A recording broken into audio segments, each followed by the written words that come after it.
Hali ya usalama tunaiona, yani watu wanapotezwa, wanatekwa kila siku. Juzi alizungumza kiongozi wa dini ya Kikristo, Askofu Gwajima, kazungumza vizuri sana.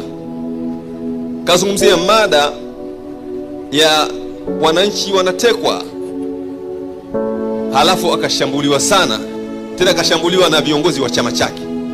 Yani wenyewe wanakerwa la kuelezwa kwamba watu wanatekwa, hilo linamwakera, wakamshambulia sana. Lakini wakati wamemshambulia, siku ya pili ya tatu yake tu akatekwa Sheikh Zanzibar na akauawa.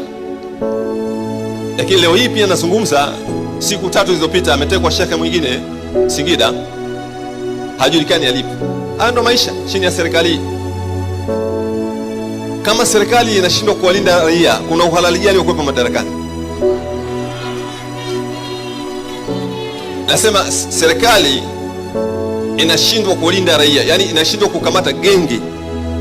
Yani kuna magenge yako mjini yanakamata watu, yanaua. Hii serikali inashindwa kukamata genge la watu wanaua watu. Serikali hii kuna uhalali wote wa kuwepo madarakani?